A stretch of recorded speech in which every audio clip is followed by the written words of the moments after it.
उसका बताओ, जो आप अपने पापा के साथ गए थे थाईलैंड, वो उनके साथ कैसा था एक्सपीरियंस, वो जानना चाह रहा हूँ मैं, क्योंकि ये कुछ अलग ही निकल के आया होगा। भाई उस टाइम तक ना 2010 में थाईलैंड इंडिया में इतना फेमस नहीं था जो अब हो रखा है, ठीक है। पर मतलब मेरे को ये याद है कि बस वाले हमको वॉकिंग स्ट्रीट पे लेके गए थे, और वहाँ पे उसने बस वाले ने कुछ बोला था कि मतलब बस में हम ग्रुप टूर में गए थे ना, तो बस वाले ने कुछ बोला था कि यहाँ पे लेडी बॉयज हैं, इनसे बच के रहना, ये है वो है।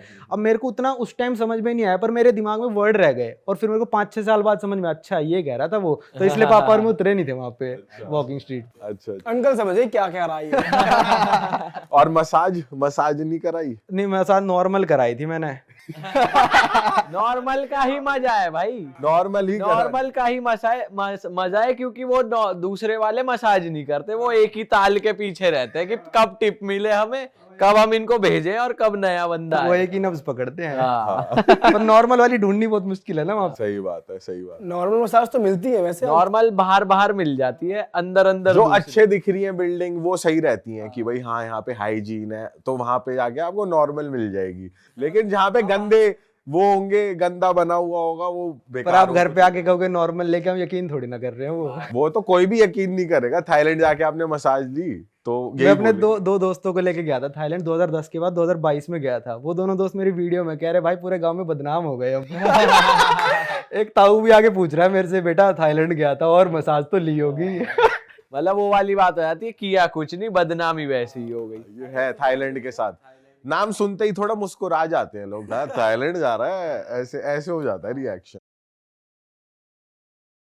तो वहाँ से तकरीबन 10,000 किलोमीटर था। मैंने कहा चलो चलते हैं, तो हिचाई करके निकल गया मैं एकदम। वहाँ से पूरा कजाकिस्तान क्रॉस किया, वहाँ से पूरा रशिया का एकदम मोस्ट ईस्टर्न पार्ट पहुँचा हिचाई करते करते करते, और एक सबसे बड़ी सिटी पहुँचा याकुत्स्क, जो कि दुनिया की सबसे कोल्डेस्ट सिटी है, कोल्डेस्ट बिग सिटी।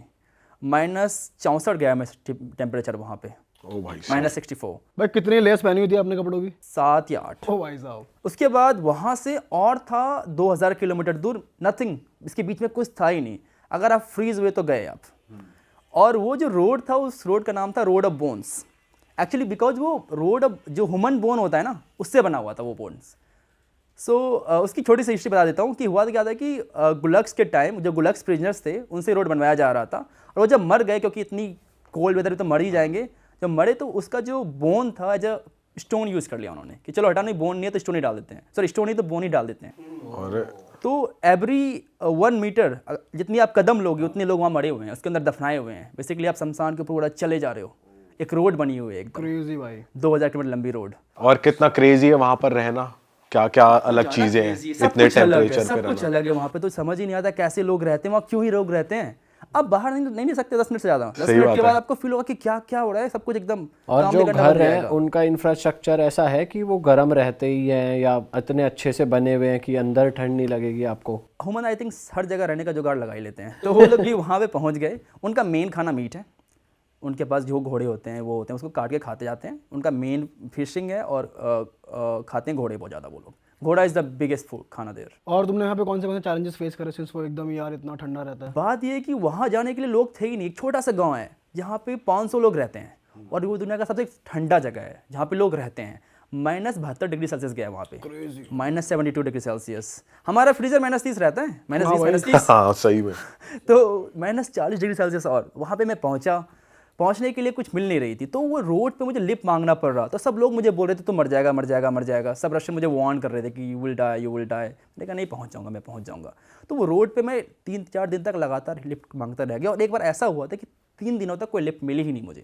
मैं 3 दिनों तक लगातार रोड पर खड़ा हूँ मैं, और लिफ्ट मांग रहा हूँ। 3 दिन तक आप रोड पे हो? हाँ, रोड पे हूँ। और पास में एक कैफ़े थी, थैंकफुली उस कैफ़े में जाके मैं रुकता था जब ठंडी लगती तो मुझे। तो अरे बाप रे यार, भाई इतना टॉर्चर क्यों करा आपने अपने आप को भाई? ये तो सुन के मेरे को लग रहा है भाई यार, नहीं मतलब शायद अब बड़ी बहुत थ्रिलिंग होगा तुम्हारे लिए। उस समय मेरे थ्रिलिंग था, लाइक नहीं ये करना है, ये मुझे यहाँ पहुँचना है। I was the 4th Indian to reach there. उससे पहले कोई इंडियन गए, 4 इंडियन ही गए थे। हाँ अच्छा। वो भी एक्सपीडिशन चलती है वहाँ जाने के लिए, बहुत एक्सपेंसिव होता है वो ट्रिप। वो रशियन लेके जाते हैं बड़े बड़े कार्ड में स्टफ। हिच हाइक करके आप पहले ही हो गए? हाँ, पहले ही इतना पहुँचा। भाई आपने इंडियन ट्रक ड्राइवर्स के साथ भी टाइम बिताया और बाहर के ट्रक ड्राइवर्स के साथ भी टाइम बिताया, कुछ आपको डिफरेंस लगा पर्सनैलिटी में? या ये लोग क्योंकि इतने लंबे टाइम तक रोड पे ही रहते हैं, इनका माइंडसेट भी थोड़ा अलग, थोड़े लोनली होते हैं, कैसे क्या या सेम ही होते हैं, कैसा रहता नहीं, है? मुझे एक बात लगा कि अगर यूट्यूब वगैरह चला रही नहीं तो कम से कम कंडक्टर तो बन ही जाऊंगा मैं। बैक वैक तो करवा ही दूंगा। इंटरनेशनल एक्सपीरियंस भी मेरे पास है। लेकिन हाँ, ट्रक ड्राइवर्स वगैरह की जो लाइफ होती है ना, डिफरेंट है इंडिया के बाहर।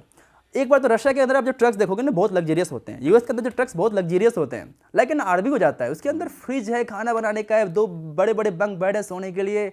तो रशिया के अंदर अलग ही ट्रक्स होते हैं, एकदम बड़े कंफर्टेबल ट्रक्स होते हैं। तो वो आपको शेयर करने देते थे बेड अपना? हाँ, या बोले आ जाओ, सो जाओ ऊपर, कोई दिक्कत नहीं है, आके ऊपर जाकर सो जाओ।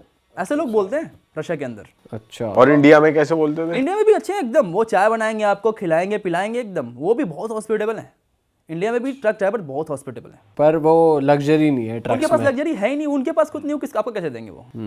उनके पास जो है वहीं पे आपको देंगे, जो हो सकता है वही आपको ऑफर करेंगे। बट वो बहुत रिच है, लाइक अपने दिल से, कि जो भी था मुझे खिलाते थे पिलाते थे। इंडिया में भी उन्होंने किया ये। पर जब आप ये कोल्डेस्ट एरिया में थे तो मैंने देखी थी उस टाइम आपकी वीडियो, पानी वानी आप उछाल रहे थे तो वो जम जा रहा था, ऐसा कुछ हाँ, भी हो रहा था? ऐसा होता है एक्चुअली। वो जो पानी है ना, वो गर्म पानी रहती है, वो ठंडी पानी नहीं रहती है। अच्छा। वो गर्म पानी को आप जब फेंकते हो हवा में तो वो बर्फ बन जाती है तुरंत, इंस्टेंटली। भाई ऐसी कौन सी कंट्री है जो आपका ड्रीम था जाने का कि भाई मेरे को यहाँ जाना है, पर जाके इतना मज़ा नहीं आया कि यार सोचा तो कुछ और था? एक्चुअली क्या था कि जब मैंने जैसे बताया कि मुझे पढ़ाई करने के लिए जाना था, तो Germany was the best option कि जर्मनी जाओ। जर्मनी में ना बहुत सारे एजुकेशन भी फ्री हो जाती एजुकेशन फ्री है, जितने भी तुम इंडिया में इंजीनियरिंग करोगे तुम जर्मनी में इंजीनियरिंग कर लोगे। तो वहाँ पे एक ड्रीम था जाने का। फिर जब आप पहुंचा तो फिर मुझे काफ़ी नॉर्मल कंट्री लगी, एडवेंचरस कुछ खास लगी नहीं मुझे। कौन तो सी सिटी गए थे आप? सबसे पहले मैं बर्लिन ही गया था। बर्लिन अच्छा नहीं है ना? हमें भी इतना मज़ा नहीं आया वहाँ। थोड़ा सा ही लगा मुझे, उतना अच्छा नहीं लगा। वहाँ Southern की Germany अच्छी लगी। नेगेटिव वाइब लगी, जैसे हम गए थे वहाँ पे तो इतना जैसे कहीं गए हो तो लग नहीं रहा था कि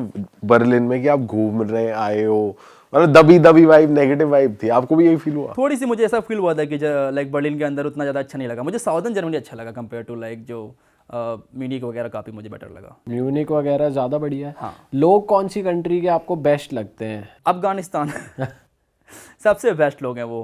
कितने मेहमान नवाज लोग हैं। कुछ भी आप बोल दो, आप एक बार बस बोल दो कि आप इंडिया से हो, कोई आपसे पैसे 1 रुपये नहीं लेगा और ज़बरदस्ती आपको लाइक देंगे ही। लाइक नहीं आप दे ही नहीं सकते मुझे पैसे आप। भाई ये हमने बहुत सुना है यार कि ऐसा होता और जितना वो उनका प्यार इंडियन के प्रति उतना नफरत पाकिस्तानी के प्रति है। बहुत ज़्यादा नफरत है उनका। है। उनसे डबल पैसे ले लेते हैं। हाँ, एक बार एग्जांपल था, मैं अफगानिस्तान में था। बेसिकली क्या, इतने इंडियंस वहाँ जाते नहीं हैं, सिंस पाकिस्तान का बॉर्डर लगता है अफगानिस्तान के साथ, तो पाकिस्तानी जाते रहते हैं अफगानिस्तान के अंदर। तो एक टैक्सी ड्राइवर था, टुक ड्राइवर, और वो मुझे लेके गया और फिर मेरे से वो 500 रुपये मांगने लग गया। तो मैंने कहा यार 2 मिनट तुम लेके आया है, 100 रुपये भी नहीं होंगे, तो 500 कैसे मांग रहा है? तो बोलता है तुझे 500 देना पड़ेगा, ये देना पड़ेगा। फिर मैंने बातों में बोल दिया था इतना तो इंडिया में भी नहीं लगता। तो फिर अच्छा भाईजान आप इंडिया से हो? मैंने कहा हाँ मैं इंडिया से हूँ। फिर वो बंदा मेरे से पैसा लिया ही नहीं। उसने मुझे 10 बार सॉरी बोला। उसने बोला कि मुझे लगा कि आप पाकिस्तान से हो। भाई आप अफगानिस्तान में फंस भी गए थे जब आपको इंडियन एम्बेसी कॉल करना पड़ा था, वो क्या हुआ था? हुआ क्या था कि 2020 में मैं पहली बार अफगानिस्तान गया था, जब उस समय यूएस और अफगानिस्तान की लड़ाई चल रही थी। यूएस और जो तालिबान आपस में झगड़ा कर रहे थे। तो मैं चला गया और जाने के बाद मुझे जो लोकल मिलिट्री उन्होंने पकड़ लिया था, मुझे और मेरा एक फ्रेंड था ब्रिटेन, हम दोनों को उन्होंने पकड़ लिया ताकि, क्योंकि अनसेफ है ये बोल कर उन्होंने पकड़ा था। और अब पकड़ के उन्होंने अपने ऑफिस लेके गए हमें। तालिबान वाले? तालिबान तो उस समय जो ऑफिशियल अफगानिस्तान, उस समय अफगानिस्तान के जो लोग थे, उस समय जो अफगान गवर्नमेंट की जो पार्ट हुआ करता था, जो जिसको यूएस सपोर्ट करती थी, इंडिया सपोर्ट करती थी। तो वही मुझे ऑफिस लेके गई और फिर उन्होंने कॉल कर दिया हमारे एम्बेसी, इंडियन एम्बेसी को और यूएस एम्बेसी को। इंडियन एम्बेसी का तो पहले 4 घंटे के बाद कॉल रिसीव हुआ, कॉल उन्होंने बैक किया मुझे। और कॉल करते ही सबसे पहले बोलते हैं तो क्यों आया यहाँ पर? पापा को पता है कि तुम यहाँ पर हो? पापा को पता है? हाँ, पापा को पता है। पापा को बताओ, पापा का फ़ोन नंबर दो, पापा से बात करनी है। यार ये क्या कहीं स्कूल में थोड़ी है। फिर क्या हुआ? उसके बाद मैंने कहा तुम्हें पता है वहाँ चला, तुम क्या कैसे पहुँच गए हो? और जस्ट एग्जांपल मैं देता हूँ यूएस ने कैसे बात किया। उसने मेरे फ्रेंड को कॉल किया, ब्रिटेन को, और बोला कि I know you are very very adventurous, but you understand this situation is not good right now, please get out soon as possible, we will give you money, will give flight ticket, whatever you need. अरे बाप रे। ऐसे ही 2 बंदे का अलग अलग। फिर आपको उन्होंने छोड़ा कैसे? उन्होंने फिर छोड़ दिया और मैंने कहा मैं इसी के साथ चला जाऊँगा। तो फिर यूएस एम्बेसी ने ही मेरी हेल्प की और मैं ब्रिटेन के साथ ही चला गया, देन उसके अगले दिन ही मैंने फ्लाइट निकल गया। तो आपके फ्रेंड ने बताया कि मेरे साथ एक इंडियन फ्रेंड भी है, इसकी भी हेल्प इसके भी हेल्प कर दो और साथ में हम दोनों निकल जाते हैं। तो हम दोनों ये तो साथ में बहुत निकल ही गए। सही चीज़ हो गई यार। भाई ये वैसे कितना गलत एग्जाम्पल है यार, अपनी कंट्री कह रही है कि अरे पापा को फोन करो। भाई कभी आपने इंडियन एम्बेसी की किसी और कंट्री में हेल्प मांगी और आपकी हेल्प हो गई, ऐसा हुआ है? हमेशा कुछ ना कुछ आपको गलत ही होता एक एग्जांपल देता हूँ मैं आपको। किर्गिस्तान में थे हम, हमारे एक वरुण भाई थे, हम दोनों फंसे हुए थे। हमारा कुछ प्रॉब्लम हो गया था ऑफिशियल्स के साथ कि हमें पता नहीं था कुछ रूल्स, और वहाँ पे एम्बेसी पहुँचे तो पता है एम्बेसी स्टाफ क्या बोलता है कि आप इस कंट्री क्यों आए हो अगर आपको यहाँ की लोकल लैंग्वेज नहीं आती हो तो उनके हिसाब से दुनिया में 197 कंट्रीज है, तो सब सारे के मैं लैंग्वेज सीख के जाऊँ? सही बात है। वो बोलते हैं आप लैंग्वेज नहीं आती, यहाँ पे क्यों आ गए हो आप?